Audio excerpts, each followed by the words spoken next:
Los instrumentos de percusión son los más antiguos que ha visto la humanidad, o mejor dicho, que ha creado la humanidad. Hablar del origen de los instrumentos de percusión es casi como hablar del origen de la música misma, pero antes de meternos de lleno en la historia y en la evolución de estos instrumentos, definamos, ¿qué son los instrumentos de percusión? Como su nombre indica, son objetos que producen sonido al percutirse, ya sea a partir de un impacto, una agitación o raspándolos, en este caso con la finalidad de hacer música, obviamente.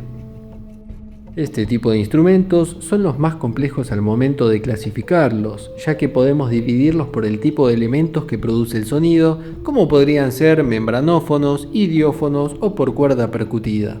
También se dividen de acuerdo a la capacidad de afinación, o sea, si se pueden afinar o no. Y por el método de ejecución, ya que estos instrumentos pueden ser tanto golpeados, agitados, como también raspados.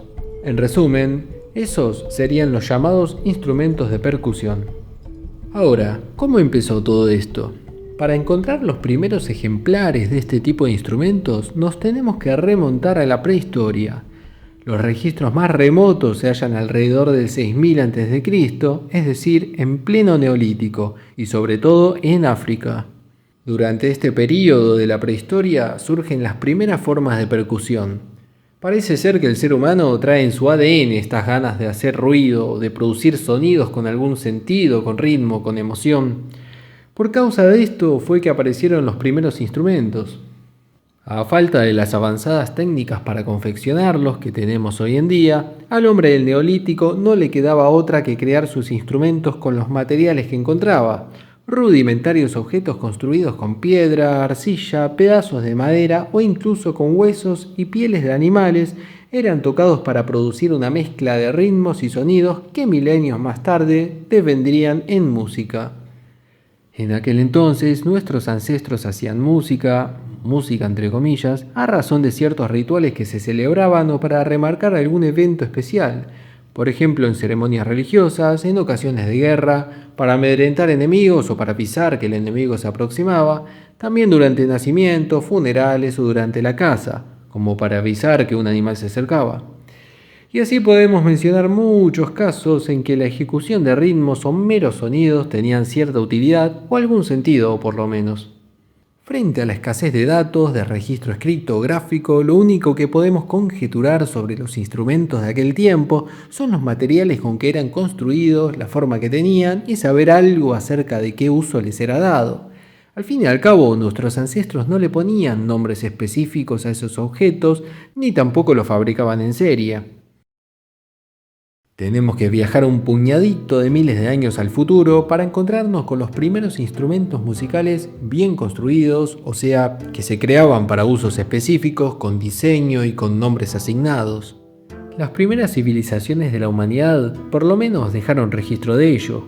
Por ejemplo, en la antigua Mesopotamia, los sumerios, los acadios, los babilonios, los asirios y demás civilizaciones que anduvieron entre el Tigris y el Éufrates poseían instrumentos como el tambor de marco, que era una suerte de pandereta sin sonajas, los tambores cilíndricos, que eran tocados con manos o palos, y varios tipos de sonajas y cascabeles. En el antiguo Egipto tenían el sistro, que era como un sonajero de metal, las claves de percusión, que eran básicamente dos bastones de madera que se golpeaban, y otros instrumentos similares a tambores y panderetas. En la antigua Grecia, el tímpanón, muy parecido a la pandereta actual, la crotala, una suerte de castañuelas primitivas, o la cimbala, unos platillos metálicos que se golpeaban entre sí. En los albores del Imperio Romano encontramos el tímpanum, la cimbala, el sistro, entre otros instrumentos de influencia griega y egipcia.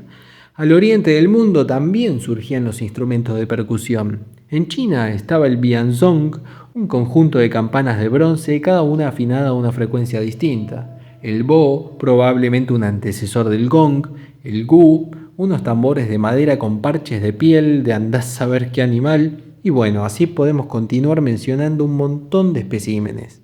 Adviértase en todas aquellas antiguas civilizaciones la evolución en el desarrollo de esta familia de instrumentos, en cuanto a sus materiales y técnicas de construcción. aunque el motivo para utilizarlos más o menos siempre fue el mismo: ceremonias religiosas, ceremonias militares, festividades en general. Eso sí, parece una nueva función, que es la de tocar música mientras se relata poesía, cantos épicos e inclusive teatro. Pero acá ya estaríamos frente al origen de la canción y eso sería tema para otro video. Por lo pronto les muestro cómo sonaba una jam session de batería egipcia en el 3000 a.C. Es una broma, en esa época no se grababa la música. Aunque parezca mentira, tendremos que pegar un gran salto en el tiempo para descubrir cuáles fueron los primeros instrumentos de percusión reconocidos como tales, ya que esta familia se formalizó recién durante el Renacimiento.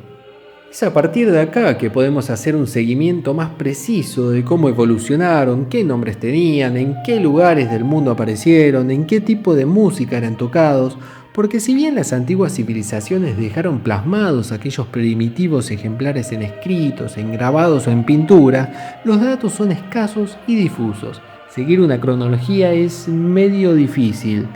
Decía, durante el Renacimiento y más precisamente en torno al siglo XV, aparecería el tambor tal cual lo conocemos hoy, el cual tiene un parche de cada lado y se tocaba con una baqueta, relacionado usualmente con los juglares del medioevo. El hermano menor del tambor sería el tamboril, que era muy parecido pero de menor tamaño y tocado con dos baquetas. Este era más bien de uso militar. Los nacaires, que eran como dos tamborcitos utilizados principalmente en música cortesana y también militar, el címbalo, entre otros como los triángulos, las campanillas y las castañuelas, que ya eran casi los mismos que encontramos en la actualidad. Si bien la percusión no era escrita en las obras musicales de la época, ya que los músicos simplemente la improvisaban, aún hoy prevalecen algunas obras en las que estos instrumentos tuvieron protagonismo, como ser el Danserie de Tielman Susato, las danzas de Toinot Arbó o la colección de danzas de Michael Praetorios, Terpsícore. Terpsícore, ¿qué tal es? ¿Es simpático? Bueno, no me importa, está buena, digo. Una era muy próspera para la percusión en Europa, pero ¿qué hay de estos instrumentos en otras partes del mundo? Por ejemplo en América, porque después me reclaman. No hablaste del tamborcito que usaban los wichis antes del colonialismo. Bueno, tengo que resumir, gente. En Norteamérica, pueblos como los navajos, los cherokee o los sioux compartían instrumentos similares como distintos tipos de tambores.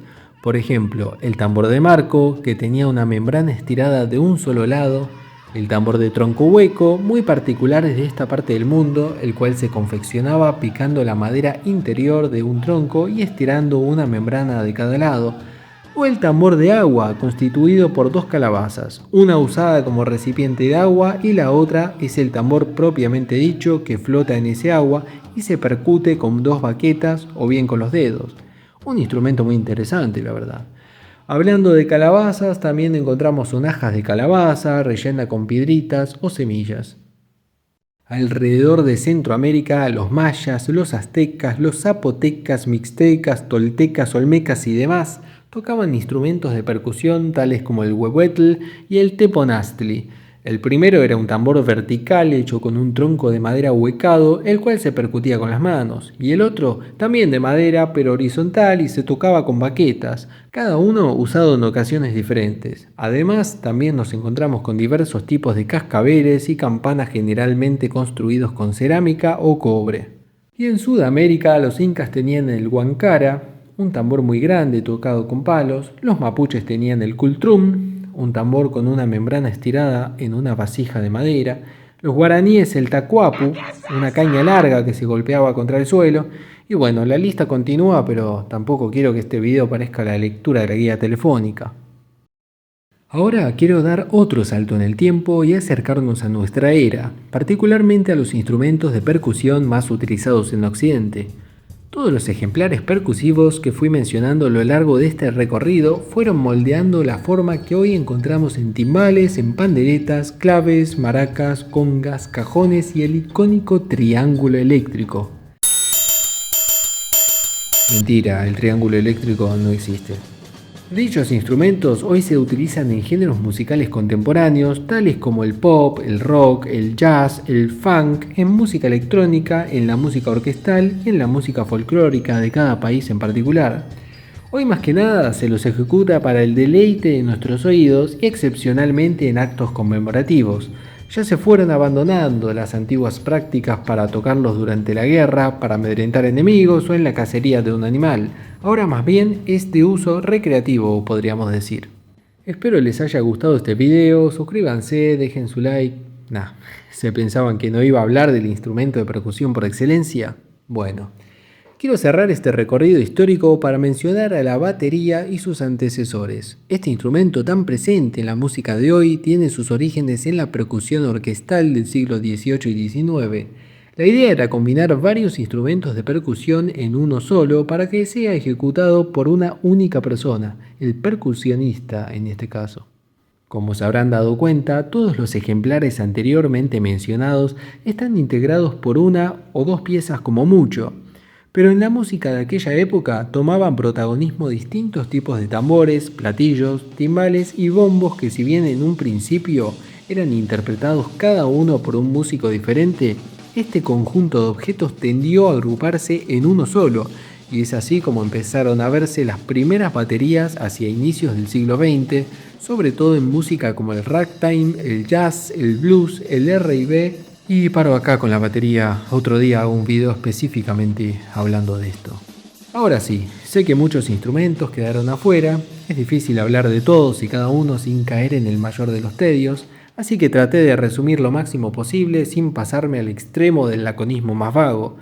Al fin y al cabo, esto es un video de YouTube, no una tesis doctoral. Durante la investigación que hice para este video, hubieron cosas que me llamaron realmente la atención. Por ejemplo, hay muchos más datos históricos que registran el desarrollo de los instrumentos de cuerda o de viento que no los de percusión. Es raro, siendo que estos fueron los primeros en aparecer y los más diversificados, ya que no precisaban de una gran destreza o conocimiento para ejecutarlos. Otro asunto que me pareció curioso fue que las técnicas de construcción de estos instrumentos son esencialmente las mismas sin importar la civilización en que aparecían, como el hecho de estirar membranas en los extremos de objetos huecos o el uso de baquetas, por ejemplo. Espero haya sido de su agrado este repaso por la evolución de los instrumentos de percusión. Como digo siempre, suscríbanse y dejen like si les gustó, comenten qué les pareció, que así me ayudan muchísimo. Nos estamos viendo.